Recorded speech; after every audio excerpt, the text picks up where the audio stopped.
Everyone, welcome back to the channel. Hope you all are doing great. I am Anubhav और इस वक्त हम निकल चुके हैं गैंगटॉक से साउथ सिक्किम के लिए। इससे पहले के 2 दिन का आपने देखा होगा सिक्किम का व्लॉग, तो आपको पता होगा कि डे 1 पे हम आए थे सिलीगुड़ी से गैंगटॉक, और गैंगटॉक हम थोड़ा बहुत घूमे थे, एमजी मार्ग देखा था हमने। और डे 2 में हमने ईस्ट सिक्किम कंप्लीट किया था, जितना मैक्सिमम देख सकते थे।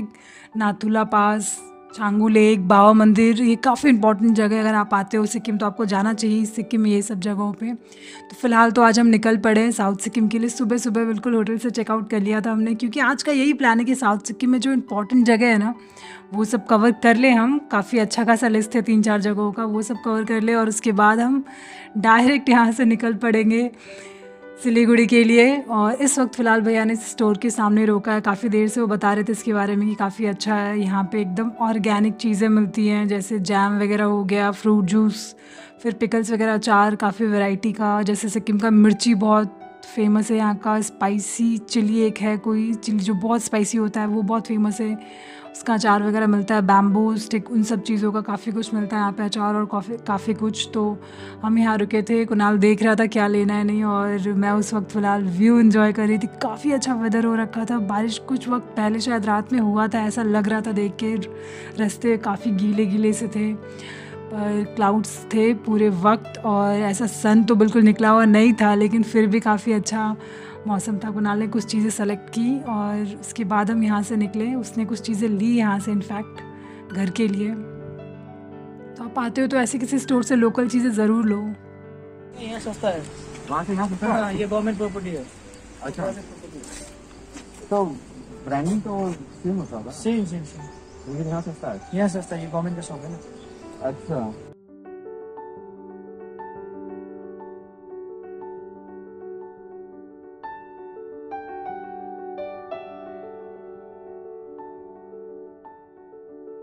तो इस वक्त हम एक कैफ़े पे रुके, भैया ने हमको यहाँ पर रोका है। मतलब उन्होंने ही कहा था, क्योंकि मेरी तबीयत ठीक नहीं लग रही थी, मुझे कुछ तो मतलब ऐसा खाना था या कुछ पीना था। तो ये काफ़ी खूबसूरत कैफ़े, कंस्ट्रक्शन बहुत डिफरेंट था इसका, बहुत अलग सा था। ये मुझे पहले भी दिखा था जब हम आ रहे थे ना, मतलब सिक्किम सिलीगुड़ी से, तब रास्ते में ये दिखा था। पर उस वक्त हमारे पास लोकल टैक्सी, लोकल कैब से हम आ रहे थे, और भी लोग थे हमारे साथ। आप रुक नहीं सकते अपनी चॉइस की जगह पे, ऐसे बीच में वो जहाँ स्टॉप होता है वहीं रोकते हैं वो। तो उस टाइम पे मुझे बड़ा अफसोस हुआ था कि हमारे पास प्राइवेट अभी खुद का होता कुछ तो हम रुक जाते। लेकिन देखो अभी वापस लौटने टाइम पे हम साउथ सिक्किम जा रहे हैं, तो इसी रास्ते से जा रहे हैं। तो भैया ने हमको रोका भी, तो उसी वाले कैफ़े पे रोका। काफ़ी प्यारा व्यू था यहाँ से, पर ग्राउंड फ्लोर से ज़्यादा मुझे फर्स्ट फ्लोर ये ज़्यादा पसंद आया, क्योंकि ग्राउंड फ्लोर पे वो फीलिंग थी ना, बिल्कुल तीस्ता रिवर दिख रहा है यहाँ से। ग्राउंड फ्लोर पे वो फीलिंग थी कि आप जैसे एकदम मतलब गाड़ियाँ जा रही हैं उसके बाजू में आप बैठे हो, मुझे ये ज़्यादा अच्छा लगा था। काफ़ी अच्छी हवा चल रही थी। हम यहाँ पर थोड़ी देर रुके थे, और फर्स्ट फ्लोर का व्यू भी बहुत अच्छा था। ग्राउंड फ्लोर के कंपेयर मुझे ऐसा लगा ज़्यादा ओपन और वाइड, ज़्यादा खुला हुआ था। तो यहाँ पे रुकने के बाद जैसे ही थोड़ा नेटवर्क आया था, फ़ोन में नेटवर्क की बड़ी प्रॉब्लम थी, तो जैसे ही थोड़ा नेटवर्क आया था मैंने घर पे कॉल किया था, और कुणाल कंटिन्यू मुझे परेशान कर रहा था, हंसाने की कोशिश कर रहा था। मेरी तबीयत ठीक नहीं थी, तो हमने सिर्फ चाय ऑर्डर किया था, लेमन टी और जिंजर टी। इसके अलावा हमने कुछ भी और खाने का नहीं लिया। एक तो काफ़ी सुबह, मतलब जल्दी इतना कुछ खाने का मन भी नहीं होता, और तबीयत ठीक नहीं लग रहा था, तो मैं भी बस कुछ पीना चाह रही थी। कुछ ऐसा खाने का बिल्कुल मन नहीं था, कोई ऐसा टेस्ट मन नहीं कर रहा था उस टाइम पे खाने का।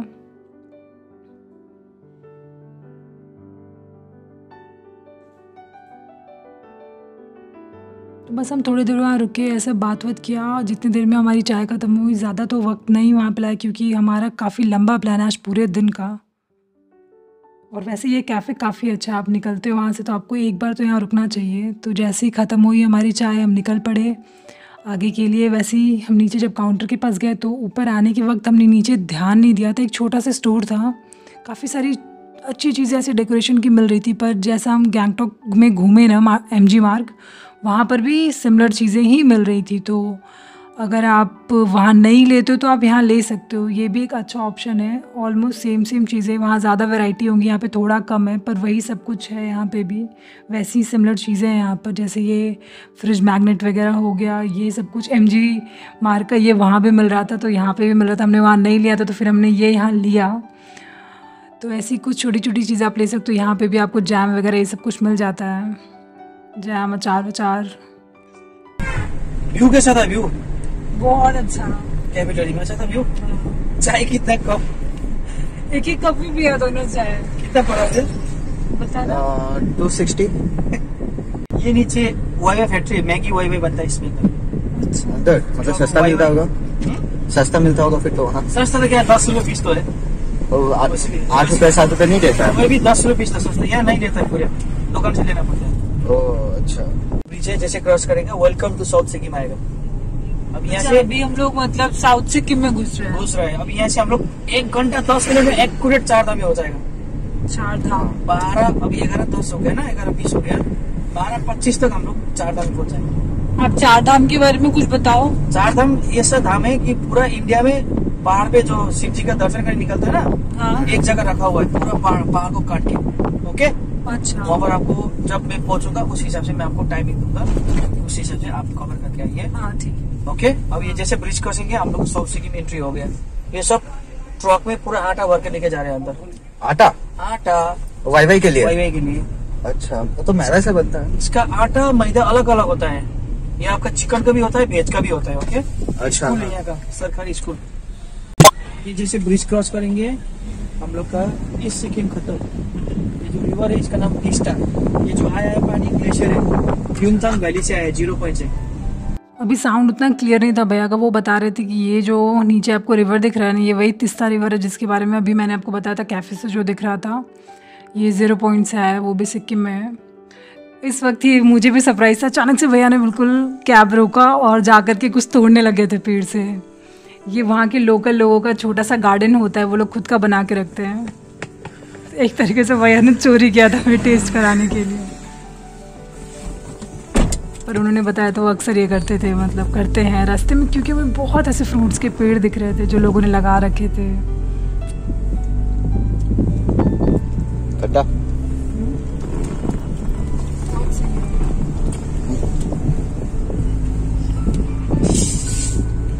सॉफ्ट है यार ये, मस्त।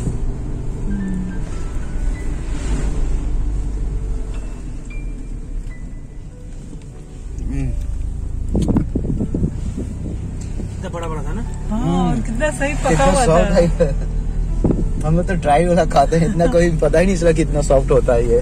तो इस तरीके से भैया मतलब हमको रास्ते भर कुछ ना कुछ ट्राई करवा रहे थे। उसके बाद हम एक और जगह पे रुके, यहाँ पर भैया ने रोका था जहाँ पे एक छोटे छोटे शॉप का ऐसा कुछ चेन सा बना हुआ था बिल्कुल रोड की साइड में, और ऐसे शॉप्स हमें बहुत दिख रहे थे रास्ते में। और यहाँ पे व्यू इतना प्यारा था ना, क्लाउड्स बिल्कुल ऐसे नीचे आए हुए थे, बादल ऐसे चारों तरफ दिख रहे थे आपके सामने सामने से ऐसे क्रॉस होते हुए। आप देख सकते हो छोटे छोटे शॉप्स है, सारे फ्रूट वेजिटेबल्स इन चीज़ों के ही हैं। इसको ना प्याज टमाटर सूप चाहिए, इसका सूप बनता है बहुत बढ़िया। और ये दूध से बना चूर के, ये तो खाया होगा। इसका सब्जी भी होता है, अचार भी बनता है। ये तो वो है। हाँ वही तो, पनीर। मिल्क का पनीर नहीं, पनीर दूसरा है। छेना छेना छेना छेना, ये गाय का है, ये गाय का छेना। ये इसका अचार भी बनता है। ये और ये यहाँ का चंपा केला बहुत मीठा होता है। ले लो। चीनी चंपा बोलता है, चीनी चंपा बोलता है। ये इसका क्या काम होता है चाय में? ऑर्गेनिक लहसुन, ऑर्गेनिक लहसुन। सच बताओ भैया ने जब बोला था ना ऑर्गेनिक लहसुन, मुझे हंसी आई थी, क्योंकि आजकल हर कोई का यही रहता है, कुछ भी आपको सेल करना है मार्केट में तो सबसे बेस्ट चीज़ें बोल दो ऑर्गेनिक है, बस लोगों को और कुछ नहीं उसके आगे पीछे समझने की ज़रूरत है कि क्या डिफरेंस होता है, बस चलो ठीक है लेते हैं। वही हुआ हमारे साथ भी, काफ़ी चीज़ें हमने वहाँ से ली। ये खाना ये सब्जी खाए ना शायद। कैसे ये केला कैसे? केला दर्जन का 80।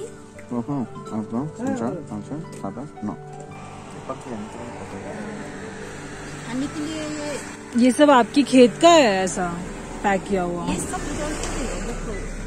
प्लांट का भी छोटा सा काफ़ी प्यारा शॉप था यहाँ पे। योगेश भैया को ही नहीं बताना था कि मेरे को नेपाली आता है। ऐसा नहीं होता है।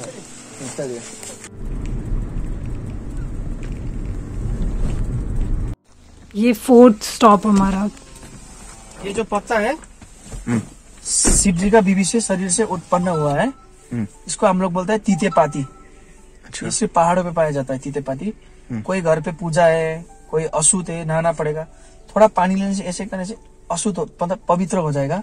घर को चारों कोना से करने से पवित्र हो जाएगा। अगर यहाँ पर पूजा है, फूल नहीं मिला तो इसको चढ़ाने से फूल का काम कर लेगा। कोई आपको शरीर में नेगेटिव थिंकिंग पकड़ लिया, उल्टी वगैरह चक्कर थोड़ा लेने से भाग जाता है। ये थोड़ा हाथ को लीजिए, हाथ पे ऐसे करके रख, लीजिए, आगे से कीजिए दोनों। अब हाथ सुनिए, आप कीजिए, हाथ का स्मेल सुनिए। खा भी सकता है, हाँ। ये थोड़ा सा इतना तो टेस्ट कीजिए, तो इतना टेस्ट कीजिए, तो इतना मुंह पे डालिए, चबाइए ना, चबाइए, लीजिए मैडम भी चबाइए। अब भगवान का दाम जा रहा है ना, 4 दाम। कैसा लग रहा है? कड़वा लग रहा है ना, हल्का सा। हाँ, सच बात कड़वा लगता है। सही फ्लेवर है, कड़वा फ्लेवर। शिव जी का ये चीज कैसे उत्पन्न हुआ? शिव जी एकदम भयंकर तपस्या करने बैठा था, ठीक है। तो शिव जी थोड़ा क्रोध में था, तो बीबी चाहे तो आग बन के जा सकता था शिव जी के पास, लेकिन वो पैदल पहाड़ पे चला, तो माथे से पसीना गिर गया, तो ये चीज उत्पन्न हुआ है। अच्छा, ये शिव जी का त्रिशूल जैसा है, देखिए नहीं? हाँ, त्रिशूल जैसा है। अच्छा, इसको बोलता है तीते पाती। सब चीज कड़वा लगता है, जैसे ये खाया ना, ये भी कड़वा लगता है, ऐसा ही है। सही कड़वा। अभी तक मुंह में टेस्ट आया है मेरे। 6 मंथ तक। कोई भी फ्लावर सुना है 6 महीने तक खिला हुआ? ये फ्लावर 6 महीने तक रहता है। 50 हो गया, 12:50 हो गया। 35 मिनट में आ जाइए, 35 मिनट में। 50 हो रहा है, ठीक है। घड़ी भी खोलना पड़ेगा, घड़ी लेदर का है। हाँ, घड़ी खोल दो, लेदर है तुम्हारा? नहीं, चाहिए बेल्ट खोलना होगा।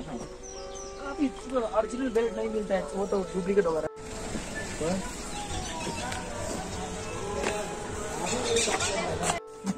25 तक ना। भैया ने हमको वहाँ पे 12:50 को ड्रॉप किया था और 1:25 को बोला कि आ जाने को 35 मिनट का ही बस टाइम दिया था। पर ये हमको ऊपर जैसे हम पहुँचे ना, हमें समझ आया कि बहुत कम वक्त बताया उन्होंने। अगर हम जाते भी ना भाग करके देखने तो नहीं पॉसिबल था जाकर आना।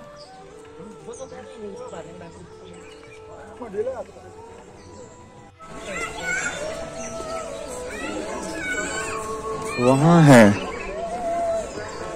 तो भैया ने आधा घंटा कैसे टाइम दिया? कैसे होगा आधा घंटा में? अभी ये क्लाउड की वजह से दिख नहीं रहा है ना। और सामने जाएंगे तब देखेंगे। टिकट काउंटर से जैसे ही आप टिकट्स लेते हो उसके बाद आप अंदर आओगे, एक हॉल होगा, वहाँ पर ये डमी बना हुआ है पूरे एरिया का। और उसी हॉल में एक मैप था, ये काफ़ी बड़ा सा पूरा एरिया अच्छे से कैसे आप देख सकते हो वो एक तरीके से इसमें एक्सप्लेन किया हुआ था। पर ये मेरे लिए थोड़ा कंफ्यूजिंग था, हमको लग रहा था कि अरे हम कैसे मतलब इतना सब कुछ कवर कर पाएंगे इतने कम टाइम में। पर आगे एक और मैप मिला, एंट्री गेट जो मेन वहाँ पे था वो काफ़ी सिंपल था। यहाँ पे हमने जूते रखे थे, ये खुद से आपको करना होता है। अपने जूते खोलो, बैग में डालो और जहाँ रख रहे हो आपको बस नंबर याद होना चाहिए उस बॉक्स का कि आप कौन से बॉक्स में रखे हो। ठीक उसके सामने मुझे ये एक प्लांट दिखा था, ये मुझे बहुत अच्छा लगा था। अगर आपने चाइनीज़ रोज़ कभी घर में लगाया होगा ना तो आपको पता होगा, छोटे छोटे बिल्कुल रोज़ जैसे थे फ्लावर्स इसमें जो लगे हुए थे, और ये बहुत अच्छा था। ये प्लांट इतना खूबसूरत लग रहा था ना, बिल्कुल लाइट पिंक कलर का था ना सारा फ्लावर। उसके बाद ये साइड में वही एंट्री जो हम नीचे से आए थे, साइड में सारे छोटे छोटे शॉप थे जहाँ पे आप प्रसाद वगैरह ले सकते हो चढ़ाने के लिए। फूल प्रसाद ये सब कुछ मिल रहा था यहाँ पे। हम लोग नामची के कहाँ है? आवाज नहीं है नहीं, क्योंकि हमको पता नहीं है कहाँ। बोलना 4 धाम। हम 4 धाम आए हुए हैं घूमने और यहाँ पे काफी सारा कुछ है। अभी एक मैप दिखाया था, उसमें दिया हुआ है कितने सारे प्लेसेस हैं। तो अभी जो सबसे पहले हमको आते के साथ मिला है वो ये बहुत सही है दिखने में और काफी बड़ा है ये। अभी पास जाएंगे तो दिखेगा।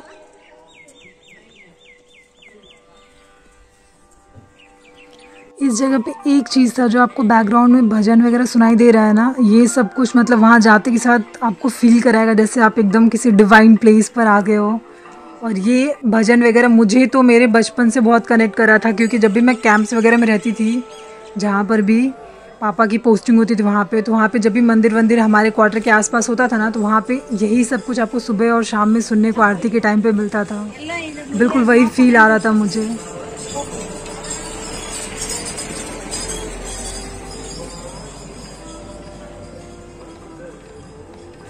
हम लोग को नंदी से स्टार्ट करना है, उसके बाद सोमनाथ, फिर मल्लिकार्जुन।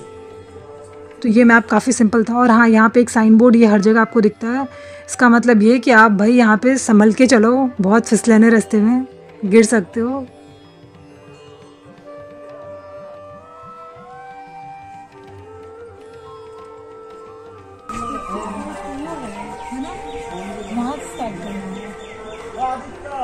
फिर ये इतना मैप देखने के बाद भी हम कंफ्यूज थे कि हमें कहाँ से शुरू करना चाहिए। तो हमने बस जो हमें सामने मिला सबसे पहले हमने वहाँ से शुरू किया, बद्रीनाथ धाम। ये काफ़ी खूबसूरत था टेम्पल। और मैंने तुरंत गूगल सर्च किया कि अच्छा एक्चुअल जो बद्रीनाथ धाम में जो टेम्पल है वो कैसा दिखता है। तो एकदम सिमिलर उन लोगों ने बनाया है, काफ़ी अच्छा था ये, कलरफुल बिल्कुल ऐसा। और वहाँ पे जो मेन जिन भगवान की पूजा की जाती है वो लॉर्ड शिवा है, नहीं वो लॉर्ड विष्णु है, मैं कंफ्यूज हो गई, वो लॉर्ड विष्णु है। और ये उत्तराखंड में जो मेन टेम्पल है जिसका यहाँ पर बनाया गया है। वहाँ तो पता नहीं मैं कब जाऊँगी, चलो यहाँ तो घूम लिया। ये नहीं था लिस्ट में हमारे 4 धाम ये सब कुछ सिक्किम का, पर अचानक से नेक्स्ट डे का प्लान चेंज हुआ और हम यहाँ साउथ सिक्किम आ गए। तो आप कभी भी सिक्किम आते हो तो आप ज़रूर आओ साउथ सिक्किम। ये 1-2 जगह यहाँ पे बहुत अच्छा है, काफ़ी अलग एक्सपीरियंस करोगे आप।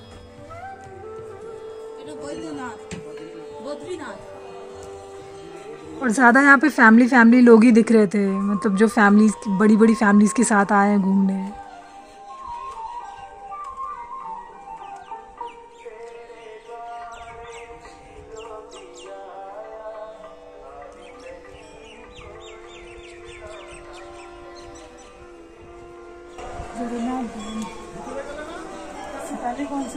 बद्रीनाथ। फिर हम जगन्नाथ धाम पहुँचे और ये दूसरे नंबर पे जो हमको मिला था, ये जो बनाया गया जगन्नाथ धाम जहाँ पे एक्चुअली है उसका ये जो टेम्पल बनाया गया है ये उड़ीसा में पूरी कोई जगह है वहाँ पर है ये। यहाँ पे जगन्नाथ भगवान की पूजा की जाती है और ये भी एक अवतार है विष्णु जी के।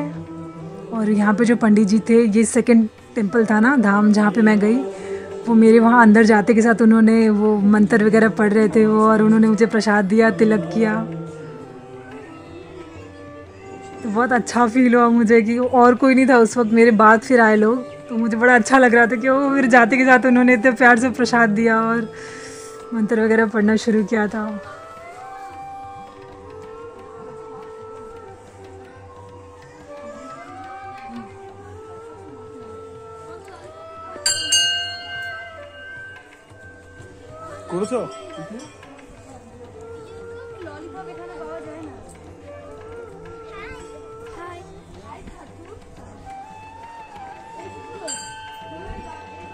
तो जगन्नाथ धाम ये रहा जहाँ पे हम थे, और उससे आप थोड़ा सा नीचे आओगे तो ये एक सेंटर प्लेस है एक तरीके से।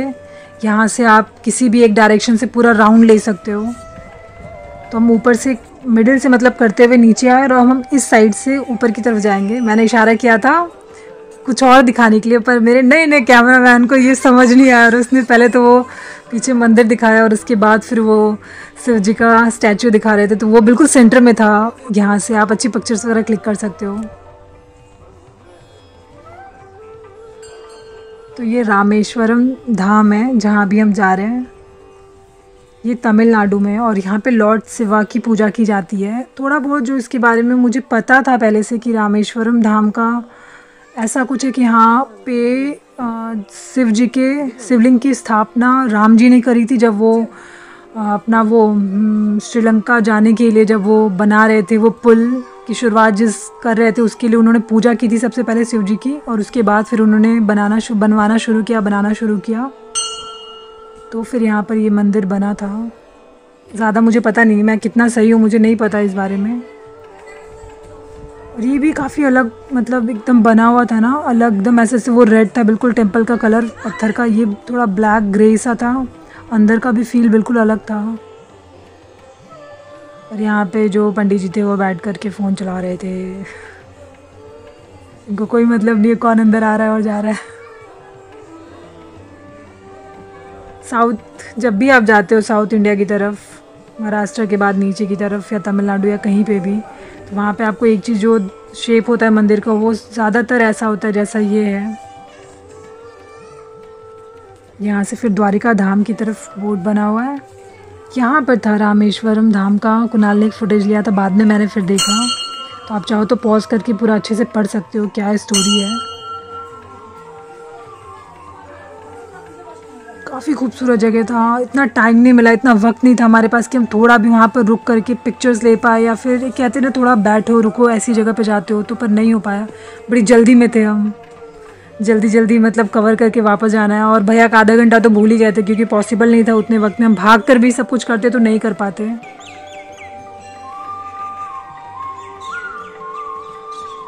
तो ये हमारा चौथा और आखिरी धाम था मंदिर। ये द्वारिका धाम का मंदिर बना हुआ था। द्वारिका धाम का मतलब ये आप समझ गए हो कि कृष्ण भगवान का है ये, यहाँ पे पूजा होती है।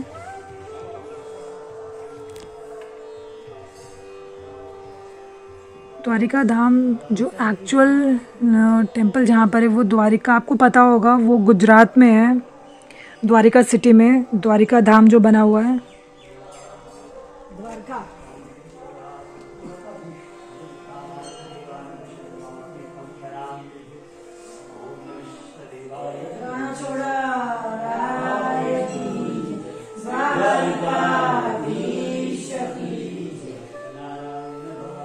इस वक्त जो लोग भी वहाँ पे आए हुए तो मुझे ऐसा फील हुआ जैसे वो भी शायद गुजरात से हैं। उनकी बात करने के तरीक़ा से मुझे ऐसा लगा था, पता नहीं मैं गलत हूँ शायद।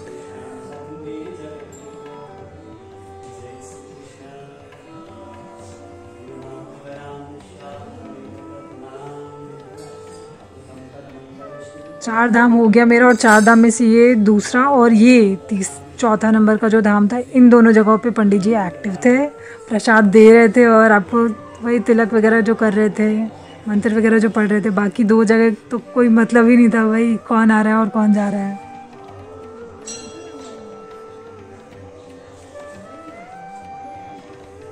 जब मैं हो आती थी उसके बाद जाता था कुणाल, क्योंकि वो कैमरा हैंडल कर रहा था, वो कराता था मेरे बाद।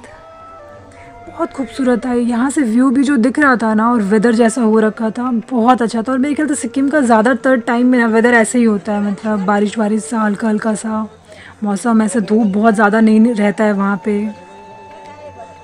रास्ते में तो बीच में एक दो पार्ट ऐसा भी आया था जहाँ पर मतलब बारिश इतना ज़्यादा होता है और धूप उस वाले जंगल वाले पार्ट में बिल्कुल भी नहीं आता है।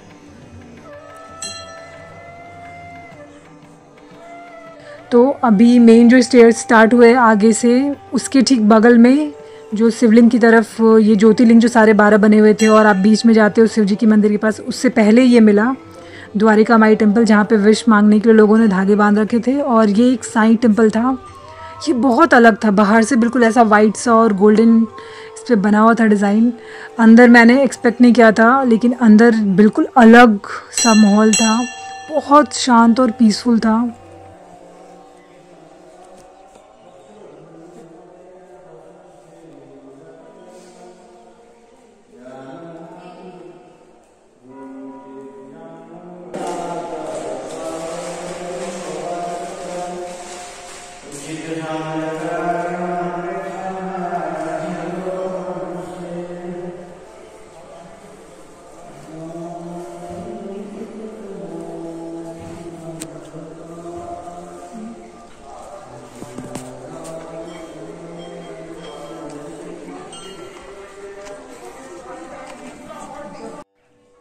फिर यहाँ से शुरू होता है आपका ज्योतिर्लिंग की तरफ आप बढ़ना शुरू करते हो, मेन शिव जी की जो बड़ी मूर्ति है और वो मेन जो टेम्पल ऊपर बना हुआ है वहाँ की तरफ।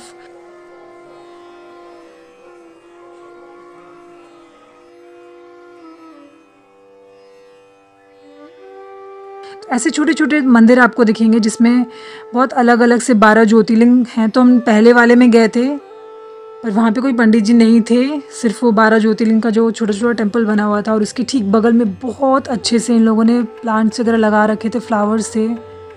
इतने अच्छे फ्लावर्स हमको नहीं दिखते नॉर्मली।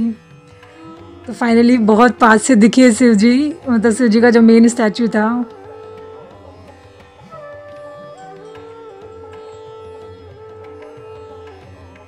थोड़ा ऊपर आने के बाद मेरा सबसे पहला कोशिश जो ट्राई कर रही थी मैं कि बस किसी तरीके से नेटवर्क आ जाए फ़ोन में और मैं घर पे एक वीडियो कॉल कर लूँ, पर नहीं हो पाया। मेरे में बिल्कुल भी नेटवर्क नहीं था। मैं कुणाल से कंटिन्यू पूछ रही थी कि तुम्हारे फ़ोन में क्या नेटवर्क है। तो ये सबसे पास था जहाँ से अभी तक हमने देखा था शिव जी का स्टैचू। आपको नहीं शायद समझ में आ रहा होगा कैमरे में कि कितना बड़ा था।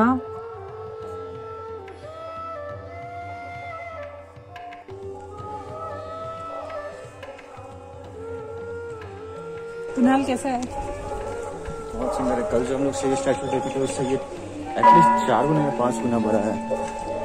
नहीं, बहुत ज़्यादा बड़ा है। बड़ा तो कितना हम ऐसे बताएंगे समझ ही नहीं आएगा। और जैसे ही मौसम में सब क्या व्यू दे रहा है, पूरा स्काई ब्लू और ब्लैक है, जो शांति है यहाँ पर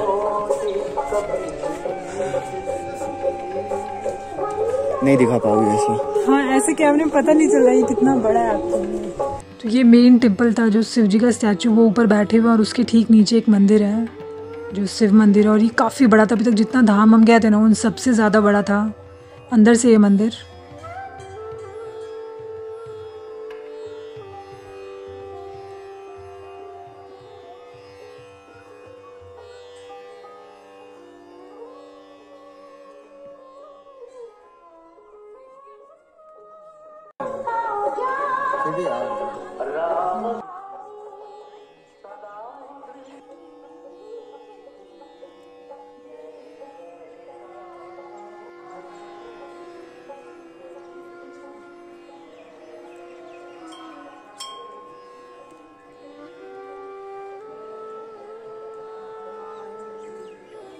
जो मेन टेम्पल था ना इनका, यहाँ पे काफ़ी सारे पंडित थे। एक अंदर जो मुझे जाकर मिले, एक अभी आपको बाहर ही दिखे, एक उसके बगल में वहाँ पे बैठे हुए थे जो प्रसाद वगैरह दे रहे थे। पर यहाँ पे कैमरा अंदर ले जाना अलाउड नहीं था, तो मैं आपको मेन टेम्पल अंदर से नहीं दिखा पाई। अंदर से बहुत खूबसूरत था और ये सबसे बड़ा था।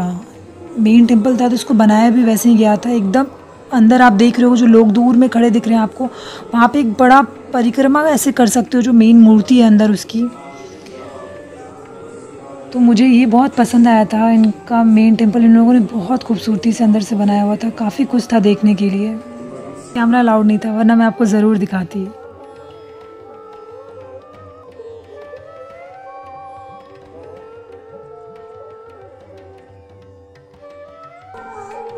अंदर कैमरा ले जाना अलाउड नहीं था बड़े वाले टेम्पल में, जिसके ऊपर शिव जी बने हुए हैं, पर अंदर बहुत खूबसूरत था। तो फिर हम यहाँ से निकल पड़े।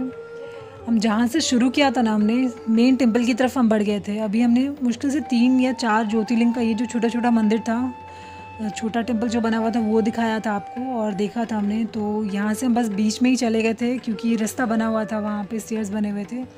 तो मेन टेम्पल कंप्लीट करने के बाद हमने एक पूरा कंप्लीट बड़ा राउंड लिया, जिसके साइड साइड में आपको ऐसे छोटे छोटे से टेम्पल्स दिख रहे हैं ज्योतिर्लिंग के। और वो देखने के बाद हम निकले यहाँ से। काफ़ी लेट हो गया था यहाँ से निकलने में। कहा था ना मैंने, आधे घंटे में पॉसिबल ही नहीं था ये जगह कंप्लीट करना। भैया ने बस कह दिया 35 मिनट में वापस आ जाओ।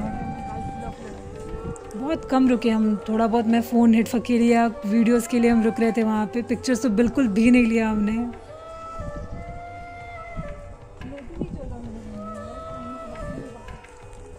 मेरा फ़ोन ले लो, कब से कह रहे हैं। मैं बस परेशान थी कि मुझे नेटवर्क नहीं मिल रहा था फ़ोन में। तो फाइनली घर पे कॉल कर लिया था मैंने, वीडियो कॉल। मेरे फ़ोन में तो नहीं, पर उसके शायद BSNL के फ़ोन में, उसके BSNL वाले सिम में नेटवर्क हमें मिला था और हमने घर पे कॉल कर लिया था वीडियो कॉल। और उसके बाद हम वहाँ से फटाफट निकल गए। ये काफ़ी अच्छा पॉइंट था जहाँ पे लोग खड़े होकर के वीडियोज़ और फ़ोटोज़ ले रहे थे, बिल्कुल बीच सेंटर से। तो आप कभी भी यहाँ आते हो तो प्लीज़ 4 धाम ज़रूर आओ। साउथ सिक्किम आने का प्लान करते हो तो काफ़ी अच्छी जगह है फैमिली के साथ आने के लिए। अगर आपको मेरा ये वीडियो पसंद आया तो फटाफट लाइक कर दो वीडियो को, चैनल को सब्सक्राइब कर लो अगर तक आपने सब्सक्राइब नहीं किया है तो, और कमेंट करके ज़रूर बताना आपको कैसा लगा ये वीडियो। मिलते हैं नेक्स्ट वीडियो में, तब तक के लिए बाय बाय, टेक केयर, अपना ध्यान रखिए और अपनी फैमिली का ध्यान रखिए।